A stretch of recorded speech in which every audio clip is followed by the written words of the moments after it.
female combat veterans elected to Congress, one of our presidential candidates, Hawaii National Guard Major Congresswoman Tulsi Gabbard. Tulsi, come on up. Thank you so much. Thank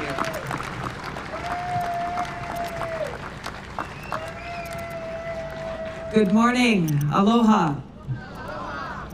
Thank you so much to my friend and my former colleague, Supervisor Janice Hahn, for her spirit of service and the leadership that she has shown to make this event happen today. Many hands go into pulling these kinds of things together. I'm wondering if we can give everybody a round of applause that's worked so hard to make this possible. It is such a beautiful day, and it is a beautiful thing that every year on November 11th, in small towns and in big cities all across our country, we have Americans of all ages gathering together to honor and to thank the men and women throughout history who have worn the cloth of this country.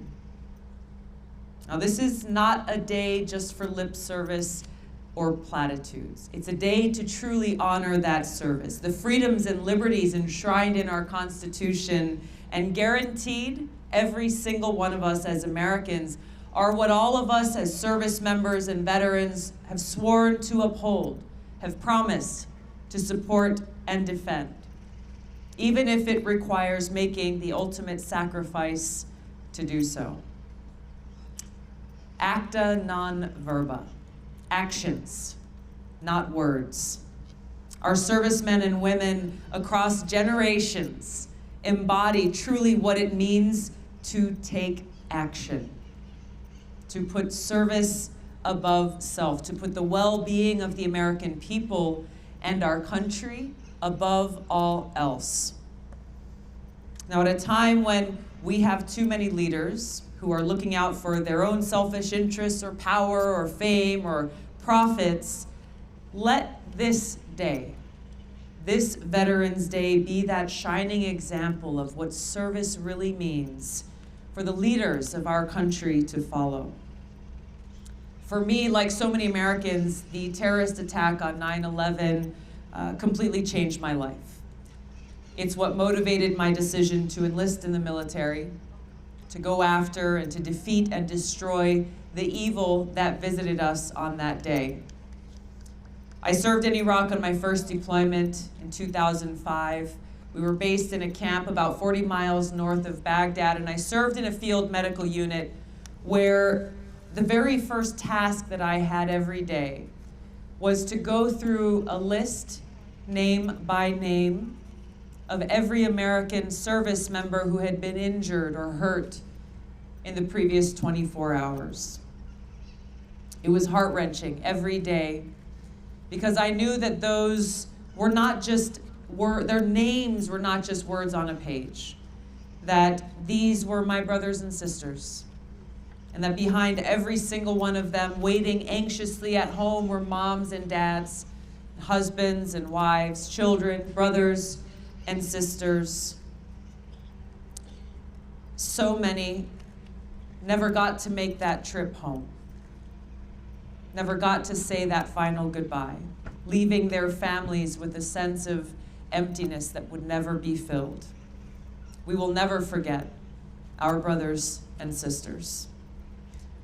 For our unit, at the end of our deployment, when we came home, we landed on the tarmac, Hickam Air Force Base in Hawaii. We walked off that plane to the sweetest trade wind breezes I had ever felt. We stood in that formation that we had been looking forward to for so long, hundreds of us standing shoulder to shoulder, listening to the final speech from our commanding officer, waiting for that most important word, dismissed.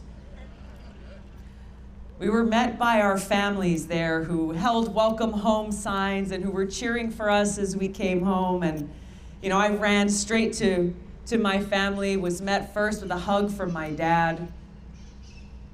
I'd never seen my dad cry before, ever in my life. And as I hugged him, I felt him sobbing with tears of relief My mom then joined in the hug, and for me in that moment, that was really when I began to realize the great sacrifice that military families, that our loved ones make while we're gone. You know, because while we're deployed, we're focused on our mission.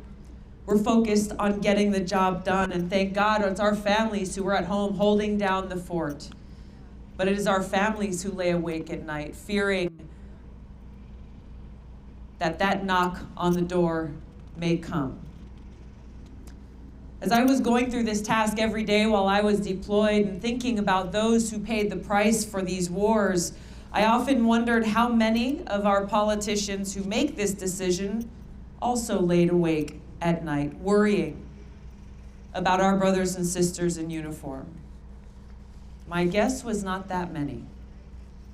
Those of us who've been deployed, we're all too familiar with the quick stops in country that politicians make. They come in, touch down for a few hours, bring troops together for a quick photo op, and then go home. We're tired of these self-serving politicians, tired of those who are unwilling to sacrifice their own lives for our freedom and our safety, but are all too willing to sacrifice the lives of our men and women in uniform.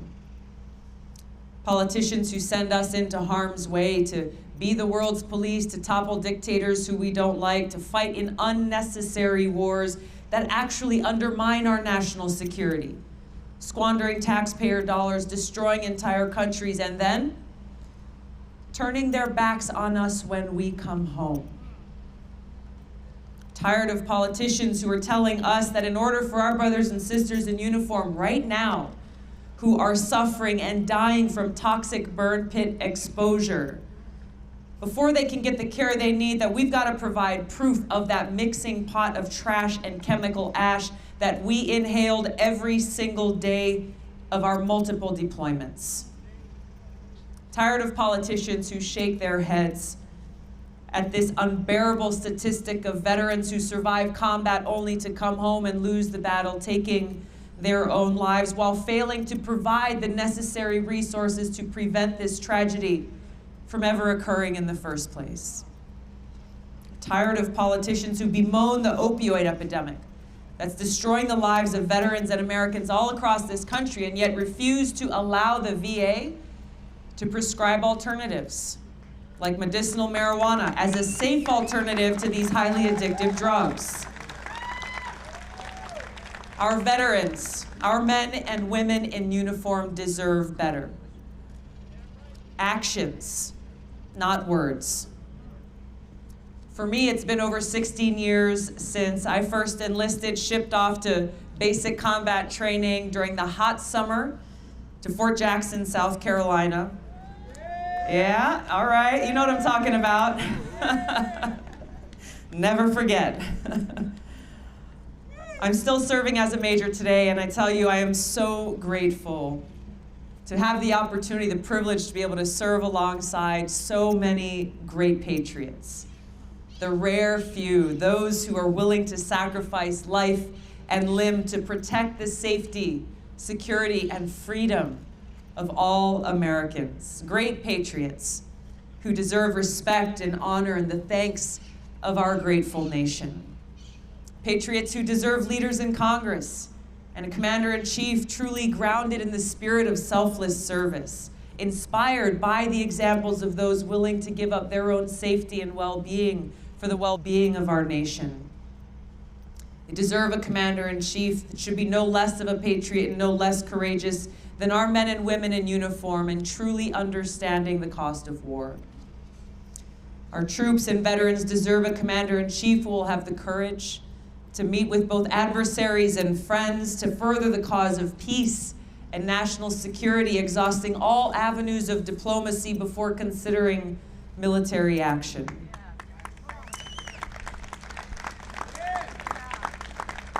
We deserve a commander-in-chief who will truly honor our men and women in uniform by only sending them on missions worthy of their great sacrifice.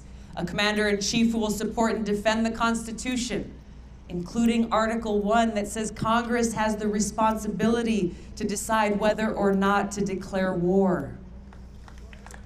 Actions, not words.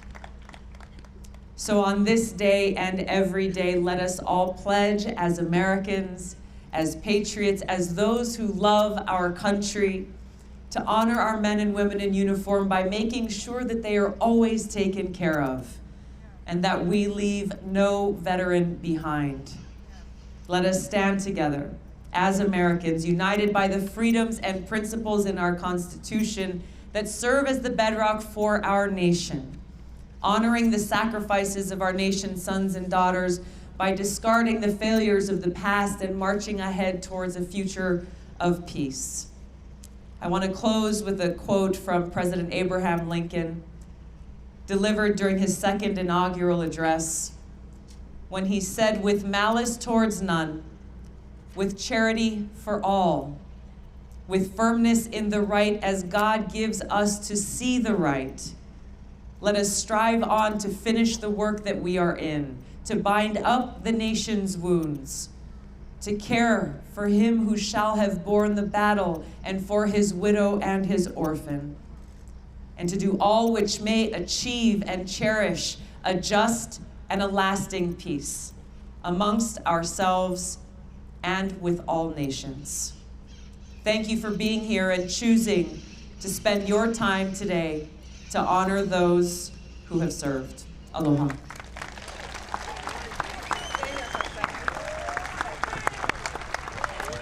Thank you.